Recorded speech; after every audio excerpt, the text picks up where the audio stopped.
right from the beginning, this book hits hard. Give them like a human characteristic, and it got like 700 views on Shorts with the gesture line. You have to copy everything the teacher draws, and yeah, to me it's a lot.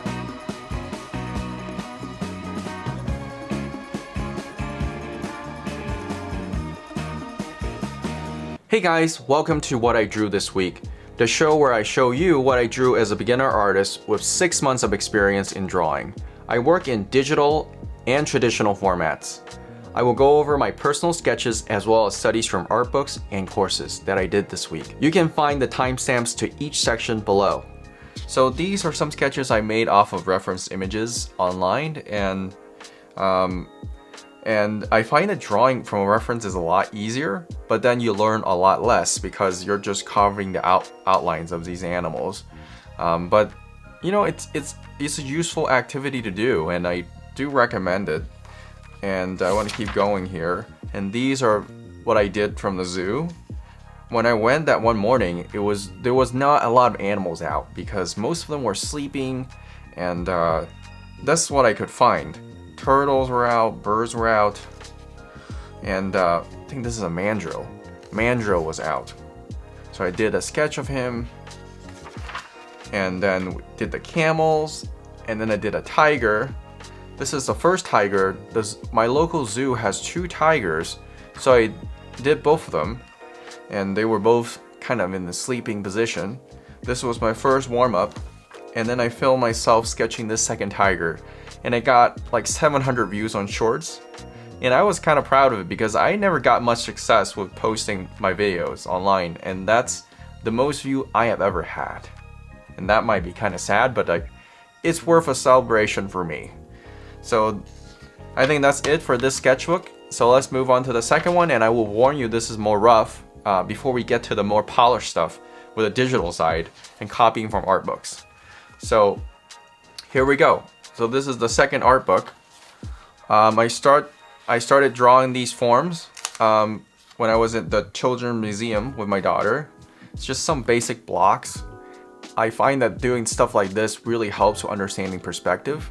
So I started doing them. And this was yet another day at the zoo. And this was actually earlier than the stuff I showed you in the other sketchbook. Let me show you here. Again, tiger. And this is a flamingo. And this horse is, funny story, is when I was drawing these horses, one of the horses were kind of like, hey mate, what are you drawing? You know, kind of whiffing my hair and getting in my business. So that was funny. I find that my horses are getting better, but it's challenging because I'm limited in what I can draw in this sketchbook because most of the time I have my daughter with me and I can't draw a lot so I have to be very efficient about my line and what I put down on the paper. But this is what I ended up with. Let's continue here. Yeah, and this is the horse that actually wanted to see my sketch and with my head a little bit. He was a big boy. And then here is where we went to the aquarium. My daughter and I are going to the aquarium and the zoo every single week. But it's hard because fishes are moving all the time and my daughter's moving all the time. But I hope that over time, what you can see is my drawings do get better even though I have very limited time because I get to make better decisions with what I put down on paper. Yes, more fishes. And over time, I should also learn how to, tell you the names of these fishes better. But I think this is a paddlefish, and I'm not sure about that one. And this is a jellyfish, and this is just like a model airplane they have at the aquarium that I was practicing sketching with while we had downtime with my daughter at the aquarium. And this was yet another day at the zoo, and look, I was only able to draw 2 things from the zoo that day because of being busy. Quick giraffe, and this is a ram, and then this is yesterday at the aquarium. So fishes and turtle, and I was happy with this lizard. He was hanging upside down, and I was trying to draw him like that. And that's why you find that, hey, why is a lizard upside down? Well, that's the reason why. It was actually upside down in real life. All of these sketches, I think most of them are less than a minute. Realistically, maybe like 30-40 seconds. Because I have to keep moving on, follow my daughter. She has tons of energy, likes to run around everywhere, and I just need to keep up with her.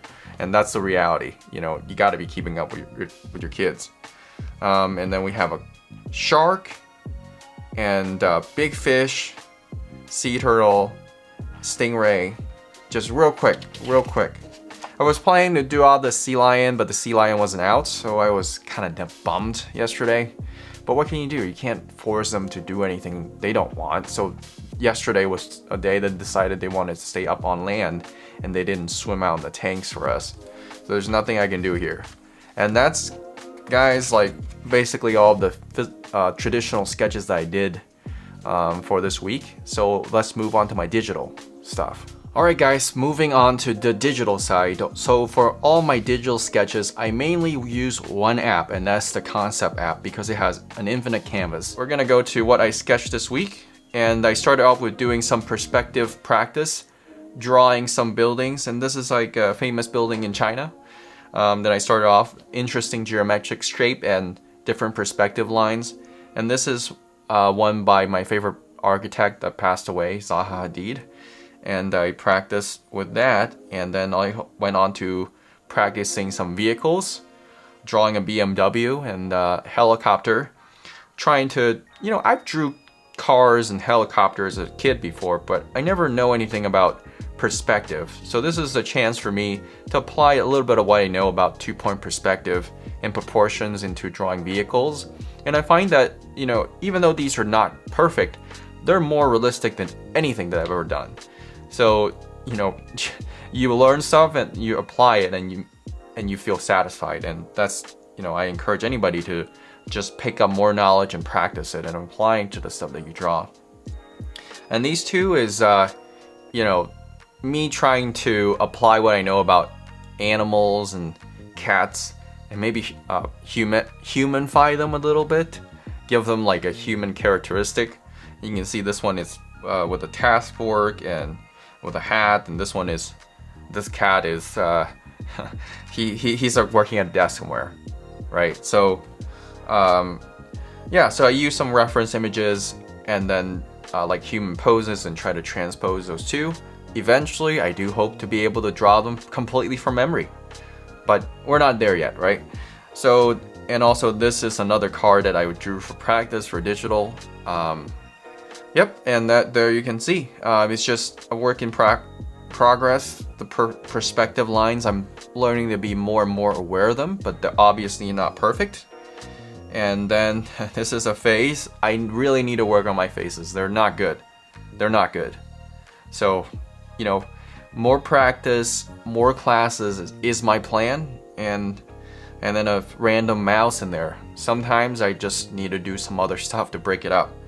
And here I actually want to show you this because I've been working on this for a while, even before I had like what I drew this week show. And I've been working on the Weatherly guy on drawing cats, where he goes in depth about like, these are the forms with the cats, and this is what you should do if you want to draw like good looking cats and stuff, learning the gesture and stuff. And you can find that the stuff I do here, it's like much greater in quality than the stuff I usually do on my own. But copying and master is a great strategy to learn line choices and what to look for when you're drawing different things. And you can find that all the stuff that Joe Weatherly does, he does it really awesome with the gesture lines. And you can feel that even though these animals are, in a 2D space, it's just one snap. It's a quick picture in time. You can find that things seem to flow and be in motion. And you can find that with all these cats. Line of action.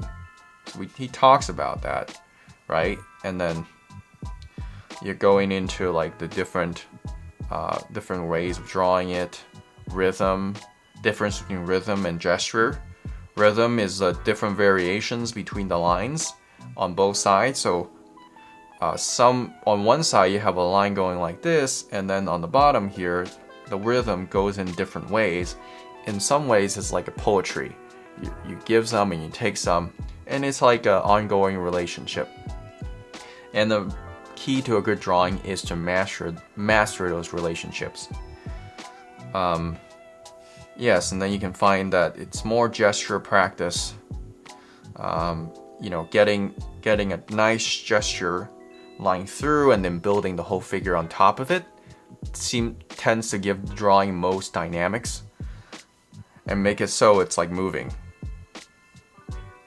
And then he talks about exaggerating. So one of the things that I used to do is when I take a reference, I try to draw it out exactly.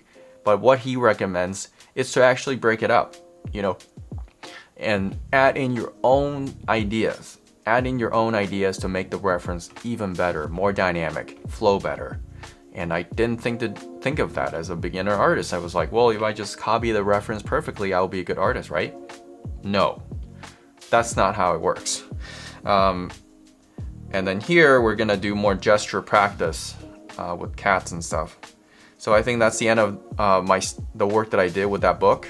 And also went over to his New Masters Academy course, and I did the class where he goes over how to draw a horse. The course started off with drawing horses. I have no problems with that because I struggle a lot with drawing horses. You know, like, so he was demonstrating all the different anatomical parts of a horse, and I'm just learning. I'm just gobbling up everything. The inside bones of a horse relates to what humans have, but they are arranged differently for their purpose because horse has to run real quick with their 4 legs, and mostly humans walk on 2 legs. So you can see that they have a shoulder like us. We have a shoulder joint, and they have an upper arm, which is the humerus, and then the radius and ulnar are fused together. And then, you know, what's incredible is like what you think of as are their hands. That's their hand. It's freaking long. And also now looking at the back of the horse, we have the pelvis, and then we have the thigh, which is the femur, and the tibia and fibula are also fused back here, and the calcaneus, this is their foot right here. Think of how long that is compared to our foot, right? And it's mostly pointed down. So incredible to me. Once you know these anatomy, compare it to our own, and you can see the similarities and differences, and you can compare and understand, wow, you know, we are kind of similar but different at the same time. And this is him going over 2 different views of the horse. Oh, sorry, I bumped my camera, so it's kind of woofing around a little bit. And also here, this is another view. So to be able to draw something really well, you gotta be able to tackle it from different angles, and this is what he's doing. So we turn the horse around, and we're kind of looking at it from a 3/4 view and going in different directions. And I think here what he was stressing is, you know, this tombstone shape. When you have the head, it's kind of a cone, and the neck is kind of a cone. On the bottom of here, the shoulder, it forms this kind of tombstone shape, and it's like a thing that you look at every time you try to draw a horse. And back here as well, what you learn is that the pelvis is kind of like a box, and on a horse is no different, except on a horse here, it's kind of this rooftop kind of shape tilting down. And those are the things that you should look for as a student looking to draw horses. And that's what I picked up from him. And this is some of the practice stuff that I did. You know, it's not very accurate, but I try to take what I learned from the course and try to, you know, see how much of it I retained over here on the side. And this is one of the benefits of the Concept app, is you're not limited by, running out of paper. Like you take a regular A4 paper, and then you filled it. Well, you know, you have to go on to the next page, and these pages are not connected together, and you don't feel like the ideas flow with each other. So that's the benefit of using an app like this. So let me see. So these 2 horse angles are what I have for this week. And then let's keep going. And what's next is Tom Fox. Tom Fox. One of the things I want to work on is my human anatomy. But I'm also scared that if I put in a lot of effort into drawing these characters or figures from just straight references, I wouldn't know how to draw them from my imagination, and I will be always trapped to find like a reference picture and draw them. And I don't want to do that for the rest of my life. No way. So Tom Fox is an expert in drawing from the imagination. He has a book and a class. The class is on Domestika, cost $50, and I bought it. And also have his book. So the way that I am taking notes on this class is I'm taking notes concurrently, and you will see what I mean here. So, starting here, let's talk about his what he shows in his class on Domestika first. So this is more straightforward, more simple. I think it's geared more towards a beginner. I think even the class itself is called Drawing from the Imagination for Beginners, right? And he goes into showing you 1 point, 2 point, 3 point, 4, 3-point perspectives, and thinking about the boxes. When you're drawing something, you are the camera. Think about how when you have a box and you move the camera around, what the view of the camera, how it changes. And that's what you have to keep in mind when you draw as well. And, he talks about how do you make sure something looks 3D. And, a key way to do that is to check if you have overlaps.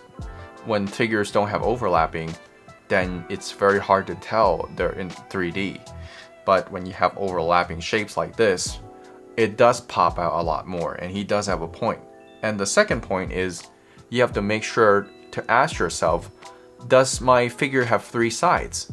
Even though there is a way to draw a box that only includes 1 side, having 2 sides better, and 3 sides is even better, because in our world we see X, Y, and Z coordinates, and if you can get those perspective down into the same picture for anything like a car, a human figure, boxes, vehicles, anything, it will be better, even animals.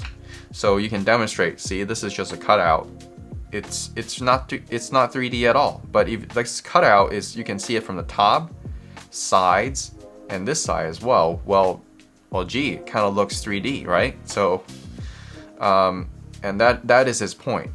And eventually, if you can get to a point where you can take this one shape and then you can cut it into 2 and you show those shapes, that's awesome, because that shows that you have understand that everything that you draw is 3D.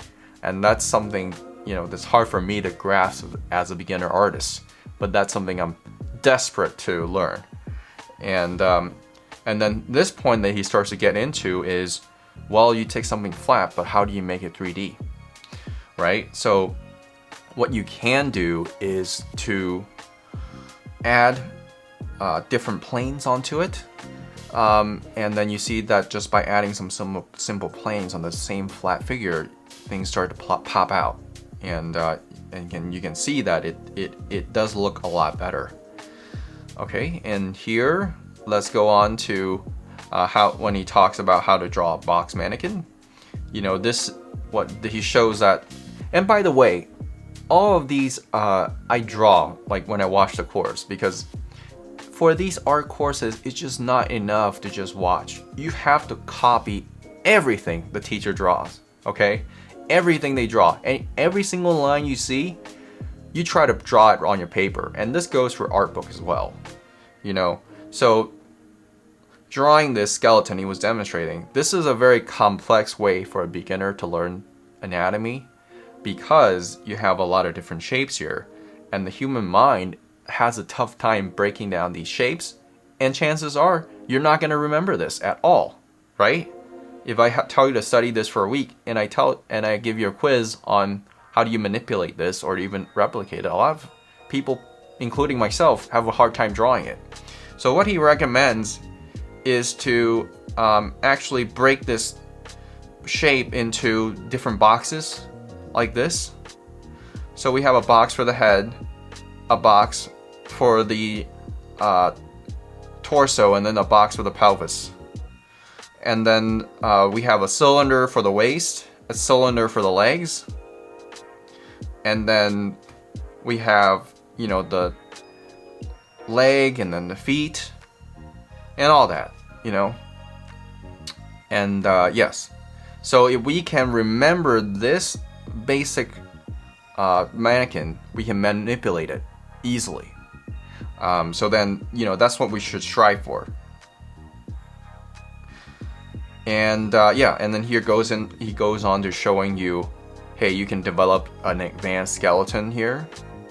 And actually in the process of finishing up this section, but you know, it's every week I show you what I'm up to, and it's up to a certain point. You know, I'm working on different art books at once, and maybe that's because I find it hard to concentrate on drawing one art book and just going through one course, because I have so many different interests. But my goal is to actually complete all these classes at some point. And that's the benefit of me having a weekly show like this. I can show you everything I'm working on in a week. And it could be different courses or different sketches. And you can see where I'm at. And then his recommendation for checking proportion is to, you know, just take a step back and look at your drawings. You know, don't be too harsh on remembering like how many heads you know, a body is. Step back, and if it feels right to you, chances are it is. And on the other side, if it feels weird, it probably is off, because you look at human beings all the time. So if it doesn't look right to the eyes, maybe try to fix a few things.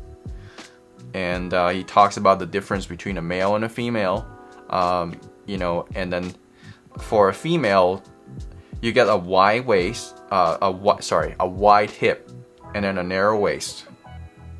And then when the male, you find that the waist is more wider, and it matches the shape of the ribs, and then the pelvis as well. And that's where you find that the women have this famous hourglass shape for their body, and then the male is more like blocky. And then here, so let's go on to looking at his book here. So his book demonstrates some of the very similar concept as his video course, but it's actually a lot more challenging. So if you're looking into doing Tom Fox's stuff, I recommend you maybe doing his video course first, because like right from the beginning, this book hits hard. You know, like doing stuff like this and trying to copying it, it's not something that I could have done as an absolute beginner like 6 months ago. I had to develop some skill in copying these shapes, because I don't know, like it's kind of tough, because I wish that these artists tell you, hey, you know what, don't try to draw anything that until like page 10 or 15, because when you're looking at these pictures, you want to be able to copy them, but then it's not everything is you know, for beginners. So but I like to just copy everything so I don't miss anything in the book. But you can see, you know, we're getting a lot of practice just drawing these different shapes here, and he demonstrates a lot of the same concepts, like taking something that's flat here and just adding like planes to it, and then it looks more 3D, right? And then it's easier to study simple forms, simplify things, and then, you know, draw lines that are confident. And it's really an art to know what to include and what to leave out. And this is really an art for any artist, I think. All right, and having 3 planes, talked about it earlier. So this goes in more in depth into drawing this. And then, you know, different, just demonstrating the idea multiple different ways here. And yeah, look at this. This is all the Tom Fox stuff I did this week. This may not seem like a lot, but it took me many hours. Maybe because I'm not very good at it, but just think about like every time there's like a stroke here, you know, you have to make sure it looks kind of right. I don't fix stuff until it's absolutely right, but I do like it to be somewhat accurate to stuff that's in the book. So later on, when I look back, I have an idea what's going on here, you know, it's not just wrong. And okay, here, talking about overlapping lines, right? When you have overlapping lines, that automatically indicates that one thing is behind another or in front of another. So those are the things that you try to keep in mind when you're drawing something. And lastly, I am weak on the human drawing humans. And so here we got the book Morpho Simplified Form, Simplifying Anatomy. And you can see that I was just practicing this section on faces and getting the proportions down. I know a lot of people like Loomis. I don't have a problem against Loomis, but I want something that is more simplified, so I don't want to draw the Loomis circles every time I try to draw a face. So I think his approach, Morpho's book's approach, is more, it's more practical, I think. And then, you know, just starting with like a basic circle and then maybe drawing the eye level line and then like duplicating that to find the bottom of the chin, and then having like an intuitive sense of where the eye socket goes, and then, you know, between the two eyes there is an eye length, and that's how you find out at the same time the width of the nose, and then also the bottom of the mouth. Everything is kind of related together with some basic classical proportions, and just copying these plates, drilling them in my head. I hope that one day I can just, you know, draw faces from my imagination, draw anatomy from my imagination, but we're not there yet. So that's why we're practicing, and you just can see that this is just where various different plates that he has in the book that I use to practice with. And yeah, and then we're drawing noses here, and drawing the nose, different angles as well. And then here, more different heads, different views, right? It's really complex. Drawing anything is complex because, you know, it's not flat, it's not one angle, but it's many different variations. And when you're trying to understand something, you know, you gotta practice a lot. And for a beginner drawing 6 months, I just don't have the kind of practice that I want to be able to draw something, right? So I think my goal in drawing is to be able to draw the things I want the way I want, and I'm just not there yet, and that's why I'm trying to throw in time to practice. But being a dad and having a job, that's not always easy to do or practical to do. So I just need to squeeze in as much drawing as I can, even between these other obligations, and I hope that eventually one day I want to be able, you know, nothing is a guarantee, nothing is a should. I want to be able to quit my job and do art full time. But, you know, whether that happens or not, we'll see. This is all the digital art that I did, practice that I did this week. And yeah, to me it's a lot, but it doesn't seem like a lot because I'm still not there yet. I'm not where I want to be, but I'm thoroughly trying to throw in as much work as I can practicing these different things. And that's it for this week's video. I look forward to seeing you next week. Bye-bye.